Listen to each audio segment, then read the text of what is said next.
Hello, World Civilization 106 class. Welcome to week 12. So I see that many of you definitely tackled a week of a lot of information and did the best you could. I can see many of you were very interested in the topics, but it was also very hard to maybe feel like being able to ground yourself as much as you would like in some of it. Again, I want to apologize. It is sort of, me finding a place to cram in what is almost 2 weeks put into one, maybe even 3 different sections. But, I just thought it was very important to get in those other elements into Christianity, because the Christian world and the pre-Christian world of the Germanic peoples and the Celts, and what I needed to expand more on, Slavs, which I had covered just a little bit, and there's some other ethnic groups that I could also point out in there, that all needed to be covered as well, so I was able to get that all in there. There's still some of you somewhat, I think, confusing Celts and Germanic people, but I also mentioned that there's a lot of shared culture there. So, in any case, I think you all did great with this. Well, now we're going from Christianity to Islam.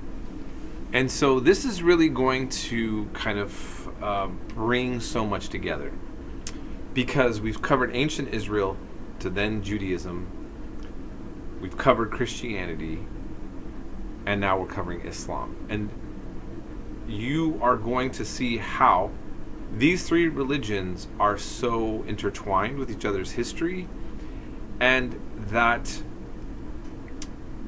there is a constant discussion within each of these religions about the other 2, and meaning you will constantly, in Judaism, there is the talk of the Mashiach, the Messiah, the anointed one to come. Christians claim that Jesus was that Mashiach.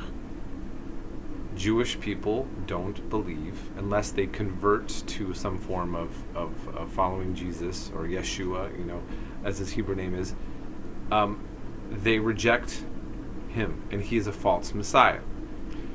So what you see in the Christian texts is you see Christianity talking about itself, and also talking about the Jews, how they did things right, but they also got it wrong. And so that to be a Christian, by default, you have a conversation or a thought about who the Jewish people are.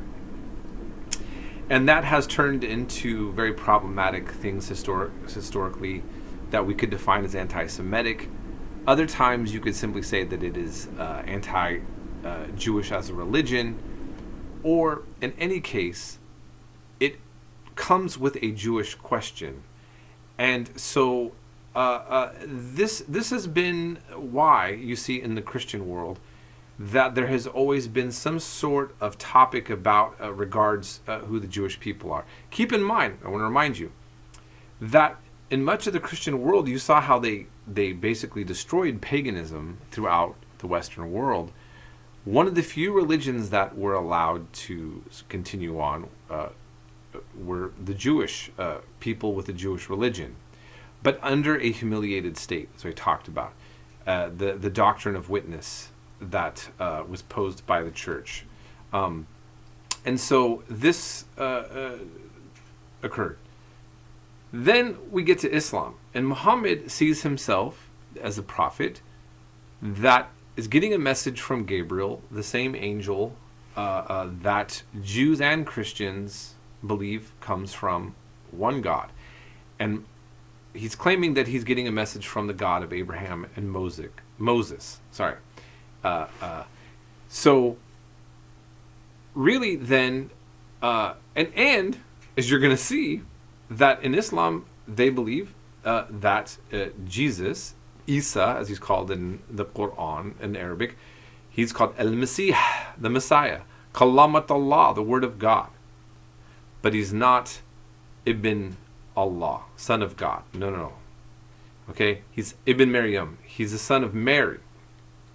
Now, what ends up happening is you see within the Quran itself that there is a discussion of where the Jews got it wrong and where the Christians got it wrong. And so then there becomes that debate. So just as Christianity has by default a theological debate about the status of the Jewish people and their relationship to God and truth and all of that, Islam has a discussion about the relationship that Jews and Christians have to truth and its relationship to the world in this context. And so they are called, Jews and Christians are called Ahl al-Kitab, people of the book. That's a complementary term. In other words, the book having the Bible. Okay, the Quran talks about the Torah, the Zabur, and the Injil, the Torah, the Psalms, and the Gospel, as having nur, spiritual light. But then there is very different sets of ideas about the status of Jesus and so many things that, especially the New Testament, would differ with the Quran. The Old Testament, as Christians call it, or the Jewish scriptures and the Quran, actually have much more similar ideas that at times really would not...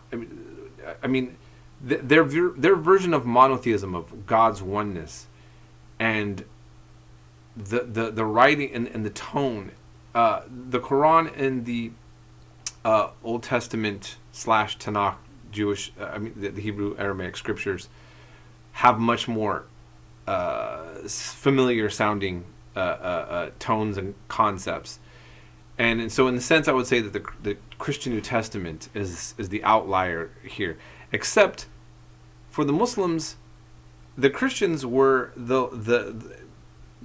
actually were the next step to truth. So they were progressive on the way to what they believe is the last fulfillment of the seal of the prophets with the Prophet Muhammad. And so, anyhow, you will find this, I hope, very interesting. And what you will also see is now how so much of the world has been influenced by Judaism, Christianity, and Islam. And hopefully you'll have a much more complete, nuanced understanding. I also cover, which you will rarely get to see in discussion. I have a person that tackles world religion, and he tries to tackle pre-Islamic Arabia, the Arab world before the advent of the coming of Muhammad and the domination of Islam as the main religion. I think that that's a very fascinating, important part that you usually won't get to this.